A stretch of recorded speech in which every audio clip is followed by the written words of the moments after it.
আমি এখানে 3টা এরিয়া হাইলাইট করব।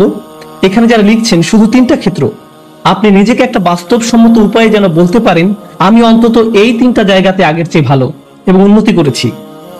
প্রথমটা হলো ইবাদত। আমার প্রথম চিন্তাই হবে ইবাদত নিয়ে। আমার ফজর নামাজ কি আগের চেয়ে ভালো হচ্ছে? আমি কি অন্তত ঈশা আর ফজরটা সময় মতো সঠিকভাবে আদায় করতে পারছি? পুরুষদেরকে বলছি, আমি কি ফজরের জন্য উঠতে পারছি এবং মসজিদে যেতে পারছি? হয়তো এটা প্রতিদিন করতে পারছেন না, কিন্তু এটাকে একটা লক্ষ্য হিসাবে নির্ধারণ করুন। আপনাকে রাতে তাড়াতাড়ি শুয়ে পড়তে হবে। তরুণরা, আমি বলছি আপনি জীবনে কিছুই ঠিক মতো করতে পারবেন না যদি তাড়াতাড়ি না শুয়ে পড়েন।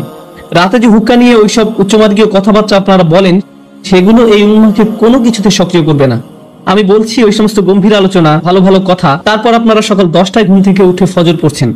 আপনার গত রাতের শর্মা আর হুক্কা নিয়ে বিশদ আলোচনা, এই উম্মাকে ওগুলোর কারণে জাগবে মনে করেন? ঠিক সময় ঘুমোতে যান, তাড়াতাড়ি উঠুন, ঠিক মতো ফজর পড়ুন, সকালে কোরআন পড়ুন। ইন্না কুরআন আল ফাজরি কানা মাশহুদা। নিয়ম করে ঠিকঠাক মতো কোরআন পড়ুন। আমরা দুনিয়া বদলানোর কথা বলি, কিন্তু আমরা একটা দিনের কার্যক্রমও বদলাতে পারি না। আপনি যদি আপনার দিন বদলাতে পারেন, তাহলে আপনার বছরও বদলাতে পারবেন, আপনার জীবনও বদলাতে পারবেন। আপনাকে আপনার দিন দিয়েই শুরু করতে হবে। ইবাদত অর্থে আপনার সকালটাকে ফলপ্রসূ করতে হবে। ইবাদতের একটা অংশ হলো, আমি বিশেষ করে এখানে তাদের অন্তর্ভুক্ত করব যাদের দূরদর্শিতা আছে। আপনার দূরদর্শিতা, আপনার অনুপ্রেরণা আসবে কোরআনের মাধ্যমে। কোরআন আপনার হৃদয়ে থাকতে হবে। যতটুকু সম্ভব কোরআন মুখস্থ করার প্রজেক্ট শুরু করতে হবে আপনাকে। একেবারে যতটুকু পারেন, যত কমই হোক না কেন, আপনি যদি বেশি করে করতে পারেন তাহলে বেশি করেন, কিন্তু প্রতিদিন ফজরের সময় একটু কোরআন তেলাওয়াত, একটু মুখস্থ করা, এটাই আপনার দিনকে ভালোভাবে শুরু করবে। আর আমি আপনাকে গ্যারান্টি দিতে পারি, আপনি যদি এরকম করেন, শুধু সপ্তাহে একবার করে দেখেন, পার্থক্যটা আপনি দিনের বাকি সময় ধরে বুঝতে পারবেন। আপনি লক্ষ্য করবেন যে ওই দিনটাতে অনেক বেশি বারাকা আছে, আপনি অনেক বেশি কিছু শেষ করতে পারছেন, আপনার চারপাশে দরজা খুলে যাচ্ছে, অনেক সুযোগ তৈরি হচ্ছে, আপনার মন পরিষ্কার আর অনেক সৃষ্টিশীল আইডিয়া আসছে। আপনি দেখবেন আল্লাহ আপনাকে ওইসব কল্যাণ দিচ্ছেন এবং দরজা খুলে দিচ্ছেন যেগুলো আগে বন্ধ ছিল। কাজেই প্রথমটা, কতগুলো এরিয়া আমি যেন বলেছি? 3টা এরিয়া। প্রথমটা হলো ইবাদত, এটাই প্রথম এরিয়া যেটাতে আমি আরো ভালো করতে যাচ্ছি। দ্বিতীয় এরিয়া, যেটার জন্য সত্যি আপনাকে ভালোভাবে খাটতে হবে, এটার ব্যাপারে মাথা ব্যথা থাকতে হবে, সেটা হলো শিক্ষা, জ্ঞান। কিভাবে আমি এই এরিয়াতে আমার জ্ঞান বাড়াবো? আমি জ্ঞানকে ইবাদত থেকে আলাদা করে দেখি, কারণ কিছু কিছু মানুষ জ্ঞান অর্জনের উপর এত বেশি ফোকাস করে যে তাদের ইবাদতের অবস্থা হয় খুবই শোচনীয়। তারা ইবাদত করে না, তাদের ধারণা তাদের জ্ঞান ইবাদতের শূন্যস্থান পূরণ করে দিবে। তারা অনেক তাফসির পড়ে, অনেক তাজউইদ জানে, কিন্তু তারা এমনকি তাদের সালাতেও কোনো মনোযোগই দেয় না। তাহলে সেই জ্ঞান আছে কিসের জন্য? আমি অগ্রাধিকার ভিত্তিতে এগুলো উল্লেখ করেছি। প্রথমটা ইবাদত, দ্বিতীয়টা জ্ঞান। আমি বলছি না যে আপনারা আলেম হন এবং শরীয়তের উপরে ডিগ্রি নিন, যারা করছেন তাদেরকে অভিনন্দন জানাই। আমি এখানে সবার কথা বলছি। এখানে সবাই মুফতি বা আলেম নাও হতে পারেন, কিন্তু আপনাকে শিক্ষিত মুসলিম হতে হবে। আপনার ইসলামের উপর অন্তত প্রাথমিক পর্যায়ের বিদ্যা থাকতে হবে। আমি এখানে সবার কথা বলছি। তাই আপনার জন্য আমার পরামর্শ হলো, বছরের শেষ বা আগামী বছরের মধ্যে আপনি কিছু অন্তত পড়েন। আপনি সিরাহ পড়ুন, নবী মুহাম্মদ সাল্লাল্লাহু আলাইহি ওয়াসাল্লামের জীবনী একবার। আর আপনার প্রতি বছরই এটা করা উচিত। আসলে আপনার আলাদা আলাদা জায়গা থেকে পড়া উচিত। প্রতি বছর সিরাতের উপর আপনার পড়াশোনা করা উচিত। সত্যি সত্যি পড়ুন। আমাকে জিজ্ঞেস করবেন না সিরাতের উপর কোন বই পড়বেন, সবই পড়ুন।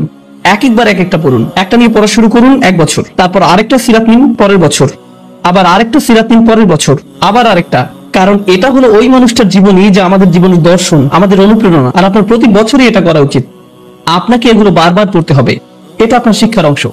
এটা আপনাকে চিন্তা ভাবনা করার এবং সেটা আপনি জীবনে প্রতিফলিত করার সুযোগ করে দিবে, দরজা খুলে দিবে। সিরাত পড়লে এর মধ্যেই পাবেন কিছু সহজলভ্য এবং অসাধারণ রিসোর্স। আমার মনে হয় না এগুলো খুঁজে পেতে আপনার কষ্ট হবে ইনশাআল্লাহ। একই সাথে আপনার কিছু বাস্তবিক অর্জন থাকতে হবে। একই বছর আপনাকে প্রকৃত অর্থেই কোরআন থেকে কিছু অর্জন করতে হবে। আমি এখন জ্ঞানের এরিয়ার ভিতরে আছি। প্রথম এরিয়া হলো ইবাদত, আর দ্বিতীয়টা হলো জ্ঞান বা শিক্ষা। এই এরিয়াতেই আপনাকে কোরআন থেকে কিছু প্রকৃত মুনাফার ক্ষেত্র তৈরি করতে হবে। ধরুন এই বছর আপনি ঠিক করলেন আপনি সূরা কাহফ মুখস্থ করবেন, কাজে এটা একটা লক্ষ্য স্থির করুন। এই বছর আমি সূরা কাহফ মুখস্থ করব।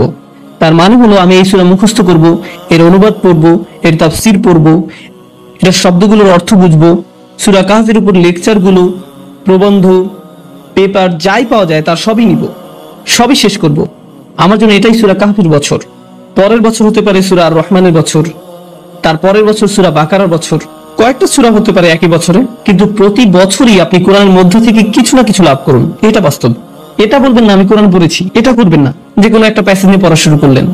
একটা সূরা বা কয়েকটা সূরা নিন, সেগুলোতে ফোকাস করুন। মুসলিম যুবকদের জন্য আমার সবচেয়ে বড় সমালোচনা হলো যে তারা ফোকাস করে না, একটা বিষয়ের উপর ফোকাস করেন। এটা ভালোভাবে বুঝেন, পরে যখন আপনি দেখবেন আপনি বলবেন আলহামদুলিল্লাহ, এই বছর আমি আরো একটা সূরা মুখস্থ করেছি, আরো 2টা সূরা মুখস্থ করেছি, আরো 3টা সূরা মুখস্থ করেছি।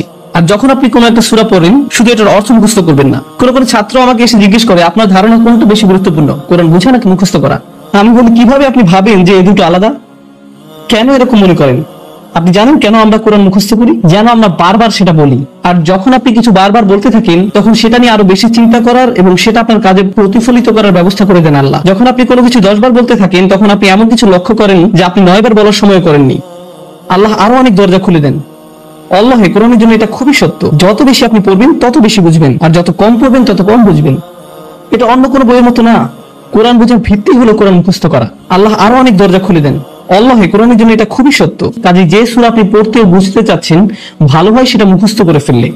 এই দুটো সবার আগে। তো আমি সিরাত নিয়ে বললাম আর কোরআন নিয়ে বললাম।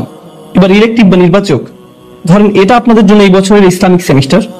এই সেমিস্টারে ঐচ্ছিক কাজে যুক্ত করেন। অন্তত 3 থেকে 4টা দোয়া আপনি পড়লেন, মুখস্থ করলেন, আর সেগুলো আপনার দিনের একটা অংশ হয়ে গেল। নবী সাল্লাল্লাহু আলাইহি সাল্লামের কিছু দোয়া মুখস্থ করা, এটা একসময় আপনার দিনেরই অংশ হয়ে যাবে। এখন আমি জ্ঞানের সাথে সেটার চর্চাও সংযুক্ত করেছি। এ ধরনের জিনিসগুলো আপনি যুক্ত করে নিতে পারেন। আসলে এই 3টা এরিয়া যে আমি বলছি, আমি অন্যগুলো কিন্তু উল্লেখ করিনি। আমি জানি ফিকহ, আকীদা, তাফসীর এগুলো জ্ঞানের অংশ, কিন্তু আমি শুধু 3টা এরিয়ার কথা বলেছি ইচ্ছা করেই। কারণ এই 3টা জিনিসই সরাসরি আপনাকে ভালো মুসলিম করে তুলবে। সাথে সাথে এগুলোর একটা কার্যকরী প্রভাব আপনার উপর পড়বে। আপনার সালাত আগের চেয়ে আরো বেশি ভালো হবে, কারণ আপনি যে কোরআন পড়ছেন সেটা আপনি এখন বুঝেন। নবী সাল্লাল্লাহু আলাইহি সাল্লামের জন্য আপনার ভালোবাসা বাড়ছে, কারণ আপনি তার জীবনী প্রতি বছর পড়ছেন। কাজে যতবার আপনি সালাওয়াত পড়বেন, এটা আরো আন্তরিক হবে। এই সালাওয়াত আপনি আরো গভীরভাবে অনুভব করবেন। দোয়ার জ্ঞান আপনাকে আল্লাহর আরো কাছে নিয়ে আসছে, কারণ এখন আপনি জানেন আপনি তার কাছে কি চাচ্ছেন। এটাই হলো জ্ঞান। তো প্রথমটা ছিল ইবাদত, আর দ্বিতীয়টা হলো জ্ঞান। আশা করি আপনারা দেখেছেন কিভাবে আমি এই দুটোকে একীভূত করলাম। যদি আমি প্রত্যেকটাকে আলাদা রেখেছি, একটা অন্যটাকে সাহায্য করেছে। আপনার জ্ঞান যদি আপনার ইবাদতকে সাহায্য না করে, আমি জানি না সেটা আসলে সত্যিকারের জ্ঞান কিনা। আমি জানি না দিনের ব্যাপারে এটা আসলে সত্যিকারের জ্ঞান কিনা। এরপর আছে তৃতীয় এরিয়া, এটা হলো সার্ভিস বা সেবা। ওইখানে আপনাকে বুঝতে হবে, কিছু সময় ঠিক করে নিতে হবে। সপ্তাহে 1 দিন, হয়তো সাপ্তাহিক ছুটির দিন, কিংবা মাসে 1 বার আপনাকে কিছু সেবামূলক কাজ করতে হবে। মানে মানুষকে সাহায্য করা। তার মানে এই না যে আপনাকে এটা ইসলামিক ব্যানারের মধ্যেই করতে হবে। আপনি যদি স্বেচ্ছাসেবা দিতে চান, মানবতার জন্য কিছু করতে চান, এটা দেখতে খুবই ভালো লাগবে যে একজন মানুষকে আপনি সাহায্য করছেন। খুবই ভালো লাগবে। আমাদের সবকিছু নিজেদের ব্যানারেই করতে হবে এমন কোনো কথা নেই। মহৎ উদ্দেশ্যেই ভালো কাজ ভালো কাজই, সেটা খ্রিস্টানরাই করুক, ইহুদিরাই করুক, আর গেটস ফাউন্ডেশনই করুক, সেটা কোনো ব্যাপার না। যদি উদ্দেশ্য ভালো থাকে, আপনি সেটাই অংশ নিতে পারেন। আসলে ব্যক্তিগতভাবে আমি মুসলিমদেরকে পরামর্শ দেই সেসব ভালো কাজে অংশ নিতে যেগুলো অমুসলিমদের দ্বারা পরিচালিত হয়, যেন তারা দেখে যে মুসলিমরাও এসব ব্যাপারে কেয়ার করে এবং এর মাধ্যমে তারাও সুযোগ পাবে ইসলামের ব্যাপারে প্রশ্ন করতে।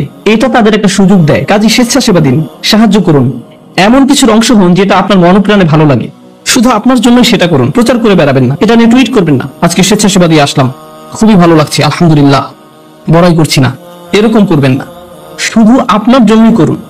এটা আপনাকে একজন ভালো মানুষ করবে, একজন ভালো ব্যক্তিতে পরিণত হবেন আপনি। আর বাবা মায়েরা, আপনাদের যাদের বাচ্চা আছে, বিশেষত টিনেজ ছেলে মেয়ে, আপনি যদি তাদেরকে এই ধরনের কাজে উৎসাহ দিতে পারেন, কাউকে সাহায্য করার কোনো বিষয় জড়িত হওয়া আসলে টিনেজ বাচ্চাদের জন্য খুবই গুরুত্বপূর্ণ। এটা তাদের মানসিক পরিপক্কতা তৈরি হওয়ার একটা অংশ। কারণ টিনেজ তরুণরা, শুধু মুসলিম তরুণরাই না, সাধারণভাবে সব তরুণরাই আত্মনিমগ্ন থাকে। তাদের দুনিয়াটা তাদের নিয়ে।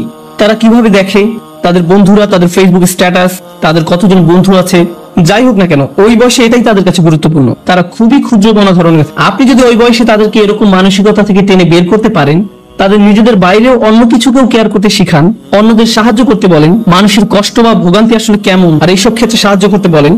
উদাহরণস্বরূপ, কিছুদিন আগে একটা প্রাকৃতিক দুর্যোগ হলো, একটা ঝড় নিউ জার্সি আর নিউ ইয়র্কে আঘাত করলো। আপনার থেকে খুব একটা দূরে না, ওইখানে সাপ্তাহিক ছুটিতে রেড ক্রস বা অন্য কারোর সাথে যে সাহায্য করতে পারেন। যাদের বাড়িঘর ধ্বংস হয়ে গেছে, গাছপালা রাস্তায় পড়ে আছে, রাস্তা বন্ধ হয়ে গেছে, যেটাই হোক, আপনি সাহায্য করে চলে আসেন। আপনি যদি সেটা করেন, আমি আপনাকে বলছি, এটা আপনাকে আল্লাহর যত নিকটে নিবে আর কোনো কিছুই ততটা করবে না। আপনি যদি এই 3টা জিনিস করেন, আপনি তাহলে অন্তত মূল ভিত্তিটা স্থাপন করলেন জীবনে কিভাবে ভালো করা যায়। এটা আপনার জীবনের লক্ষ্য না, অন্তত এগুলো আপনি করতে পারলে জীবনে ভালো কিছু অর্জন করতে পারবেন। তো আপনি যখন বসে বসে এটা শুনছেন আর ভাবছেন আমি তো বেশ বড় ভুল করে ফেলেছি, এখানে হয়তো এমন কেউ বসে আছে হয়তো ব্যভিচারের ভুল করে ফেলেছেন, আল্লাহ আপনাদেরকে রক্ষা করুন। আপনাদের কেউ কেউ হয়তো সেই পথে অগ্রসর হচ্ছেন, আপনাদের কেউ কেউ হয়তো শিরক করেছেন। সকল ধরনের অপরাধ সংঘটিত হচ্ছে আর মানুষ সকল ধরনের অপরাধে লিপ্ত হচ্ছে। আপনি যদি তওবা করেন এবং আল্লাহর কাছে ফিরে আসেন, এই সকল অপরাধ শেষ হয়ে যাবে। কিন্তু এরপর আপনাকে ভালো পথে চলতে হবে। আমিলা আমালান সলিহা ফাউলাইকা ইউবাদদিলুল্লাহু সাইয়্যাতিহিম হাসানাত। অন্য কথায়, যখন আপনি আল্লাহর কাছে ফিরে আসবেন, এটা প্রকৃত অর্থেই প্রত্যাবর্তন হতে হবে, এটা কৃত্রিম হতে পারবে না। ওয়া কানাল্লাহু গফুরুর রহিমা। আর আল্লাহ সর্বদাই ক্ষমাশীল, অতিমাত্রায় ক্ষমাশীল, সর্বদা প্রেমময়, যত্নশীল এবং করুণাময়। আমার সময় ফুরিয়ে যাচ্ছে, কিন্তু আপনাদের সাথে আরো কয়েকটা বিষয় শেয়ার করতে চাই। আসুন এই তালিকাটা প্রথমে শেষ করি, এটা শেষের দিকে। কেউ বলতে পারে যে আমি শিরক করিনি, আমি হত্যা করিনি, আমি জিনাও করিনি, আমি শুধু ছোট বিষয়গুলো করেছি। যেমন আমি ফজরের নামাজ পড়িনি, একদিন ফ্রিজ থেকে আমার ভাইয়ের চকলেট মিল্ক চুরি করে খেয়েছি, বেশ কয়েকবার বাবার সাথে চড়া মেজাজে কথা বলেছি, আরেকদিন একটা পার্টিতে কিছুটা গীবত করে ফেলেছি, কিন্তু আমি হত্যা করিনি। এই তওবা তো আসলেই খারাপ অপরাধীদের জন্য। তাহলে আমার কি হবে? সাধারণ পাপীদের কি হবে? বাকি আমরা যারা রয়েছি, কারণ তারা হলো উচ্চ স্তরের পাপী, তাই না? তো পরবর্তী আয়াত বলছে, তোমরা বাকি যারা রয়েছো, ওয়ামান তাবা, যেই তওবা করেছে, যে কোনো ধরনের তাওবা, আমিলা সালিহান, সৎ কাজ করেছে, ফাইন্নাহু ইয়াতুবু ইলাল্লাহি মাতাবা। তো যখন সে আল্লাহর কাছে ফিরে আসে আন্তরিকভাবে, অনুতপ্ত হয়ে, আল্লাহ সেটাও স্বীকার করেন। না না না, কারণ আমার পাহাড় সম পাপ প্রয়োজন, এটাকে পাহাড় সম পুণ্যে রূপান্তরিত করার জন্য, এটাকে পাহাড় সম পুণ্যে রূপান্তরিত করার জন্য এমন প্রয়োজন নেই। যেই পাপে লিপ্ত থাকেন না কেন, শুধু তওবা করুন। ফাইন্নাহু ইয়াতুবু ইলাল্লাহি মাতাবা ওয়াল্লাযীনা লা ইয়াশহাদুনা যুর। এমন মানুষ যারা অন্যায়ের সাক্ষ্য হয় না। এর অর্থ হলো তারা সহ্য করে না যখন কোনো অন্যায় সংঘটিত হয়। এই মানুষগুলো আল্লাহর কাছে মর্যাদা সম্পন্ন, কারণ তাদের পরিসরে কেউ যখন মানসিকভাবে নির্যাতনের শিকার হয়, কেউ যখন অর্থনৈতিকভাবে নির্যাতনের শিকার হয়, তাদের পরিবারে ধরুন দুই ভাই মিলে কোনো ব্যবসা করে আর তাদের একজন সকল অর্থ আত্মসাৎ করে অন্যজনকে বঞ্চিত করে, যার ফলে আদালতে গিয়ে এখন একে অপরের বিরুদ্ধে অবতীর্ণ। সেখানে আপনার হয়তো কোনো এক পক্ষের সাথে সম্পর্ক রয়েছে, আপনি নিষ্ঠুর দাঁড়িয়ে থেকে অন্যায় হতে দিবেন না। আপনি এটা হতে দিবেন না।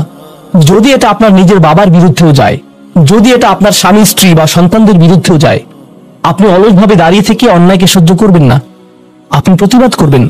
কমপক্ষে এর নীরব অংশীদার হবেন না, আপনি সে স্থান ত্যাগ করবেন। এর সাথে আমার কোনো সম্পর্ক নেই, আমি এর অংশ হতে চাই না। লা ইয়াশহাদুনা যুর, এর আরেকটা অর্থ হলো তারা মিথ্যা সাক্ষ্য প্রদান করে না। কখনো আপনার উপর চাপ থাকে এমন মানুষের পক্ষ অবলম্বন করার জন্য যারা অন্যায়কারী। আপনি জানেন যে তারা অন্যায়কারী, কিন্তু তারা বলে পরিবার আগে ভাই, অথবা বন্ধুত্ব সবার আগে। আর আপনি যদি এটা করেন, যদি আপনার আনুগত্য ভুল স্থানে প্রদান করেন, এটা জেনে শুনে যে আপনি ভুল, তাহলে এটা লা ইয়াশহাদুনা যুর এর লঙ্ঘন। আয়াতটির দ্বিতীয় অংশ, ওয়া ইযা মাররু বিল্লাগwi মাররু কিরামা, এটা অসাধারণ। এই আয়াতে আল্লাহর কাছে আপনাকে অসাধারণ বানিয়েছে কোনটি? আপনি একটা আসরে রয়েছেন, বন্ধুরা সবাই ঘুরে বেড়াচ্ছে, অথবা আপনি হয়তো কোনো হোয়াটসঅ্যাপ গ্রুপে আছেন। আজকাল যোগাযোগের বিভিন্ন মাধ্যম রয়েছে, আর এই সকল যোগাযোগের মাঝে মানুষ যুক্তিহীন কথা বলে থাকে। মানুষ একে অপরের বিরুদ্ধে গীবত করে, তারা একে অপরের প্রতি বিদ্রুপ করে, তারা একে অপরের সময় নষ্ট করে। আর আপনি এর সাথে কোনো সম্পর্ক রাখতে চান না, তো আপনি কি করবেন? আপনি আসরটি ত্যাগ করবেন। কিন্তু আপনি প্রথমে একটা লেকচার দিবেন না যে এগুলো সবই অর্থহীন, তোমরা নিজেদের সময় নষ্ট করছো, আস্তাগফিরুল্লাহ, আমি তোমাদেরকে আল্লাহর দিকে ডাকছি এবং তওবা করতে আহ্বান জানাচ্ছি, তোমরা এই ভিডিওটি দেখো, আমি এই আসর ত্যাগ করছি না। অথবা আপনি কোনো পার্টিতে রয়েছেন আর বললেন, আস্তাগফিরুল্লাহ, তোমরা সবাই গীবত করছো, আমি এখান থেকে চলে যাচ্ছি। ওয়া ইযা মাররু বিল্লাগwi মাররু কিরামা, যখন তারা এই ধরনের আসরের পাশ দিয়ে যায়, যখন তারা এই ধরনের পরিস্থিতির সম্মুখীন হয়, তারা সেখান থেকে বেরিয়ে আসে সম্মানজনক উপায়ে, মাররু কিরামা। অন্য কথায়, তারা তাদের নিজস্ব মর্যাদা রক্ষা করে। তারা এমন অবস্থায় পড়ে না যা অন্যদেরকে এবং তাদের নিজেদেরকে অপমানিত করে। আর এই প্রক্রিয়ায় তারা অন্য কাউকে খারাপ বোধ করায় না, তারা সম্মানজনক অজুহাত তৈরি করে এবং নিজেদেরকে সেই পরিস্থিতি থেকে বের করে আনে। ওয়া ইযা মাররু বিল্লাগwi মাররু কিরামা।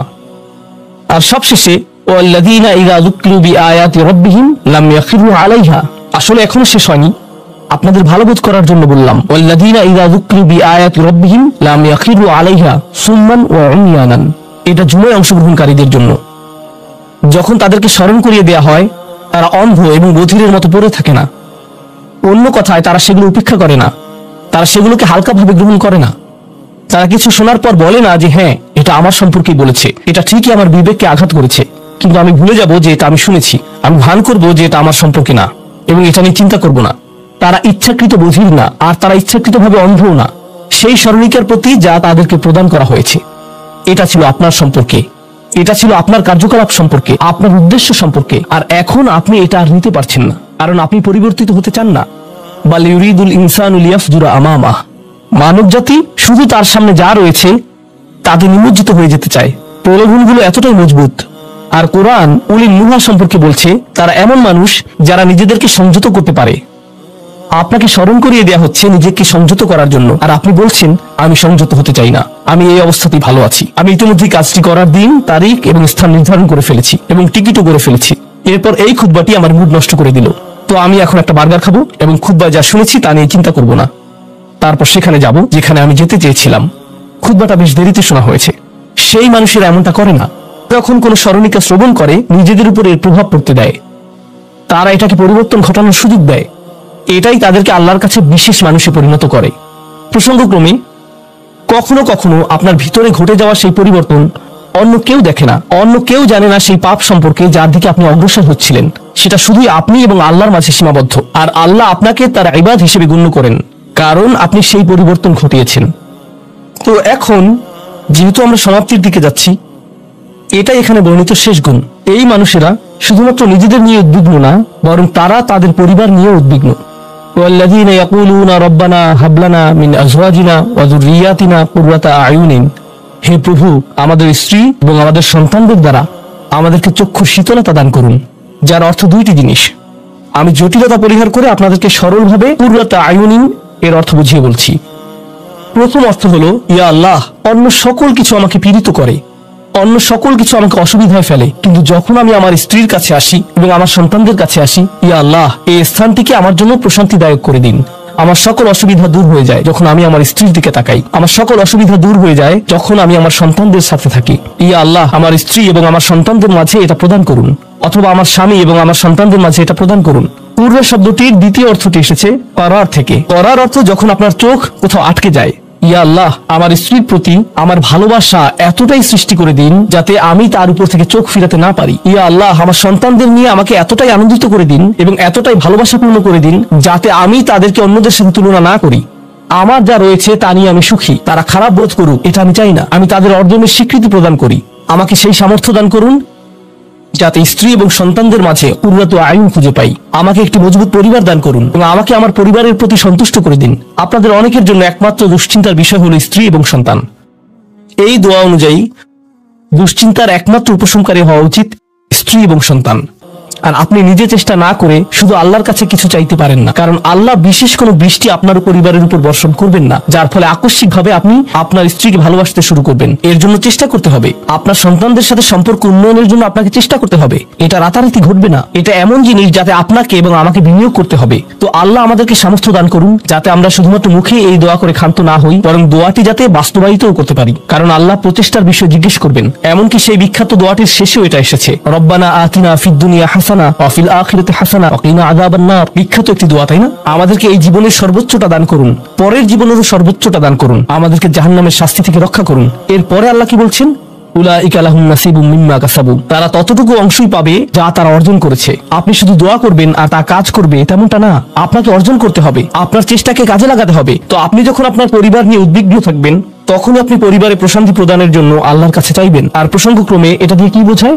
যে সকল স্বামীরা যারা লন্ডন শহরে রাত 2টা-3টা পর্যন্ত সীসাবারে সময় কাটান কিন্তু বাড়িতে তাদের স্ত্রীদের কাছে যান না, কারণ তারা তাদের স্ত্রীদের মাঝে কোনো প্রশান্তি খুঁজে পান না, আর তাদের স্ত্রীরা তারাও তাদের স্বামীদের মাঝে কোনো প্রশান্তি খুঁজে পান না। যখন তারা বলবেন না ভাই আমাকে বাড়ি যেতে হবে, তখন তারা আল্লাহর কাছে বিশেষ মর্যাদা সম্পন্ন হয়ে উঠবেন। যখন তারা সন্তানদের সাথে সময় ব্যয় করবেন, সন্তানদের থেকে তাদের চোখ সরে যায় না, আর যেহেতু আপনার চোখ তাদের থেকে সরছে না, এর অর্থ আপনি আসলে তাদের সাথে রয়েছেন। এর অর্থ আপনি আসলে সন্তানদের সাথে সময় ব্যয় করছেন এবং সেটা উপভোগ করছেন। এই বিষয়টি আপনাকে আল্লাহর কাছে বিশেষ মর্যাদা সম্পন্ন করে তুলেছে।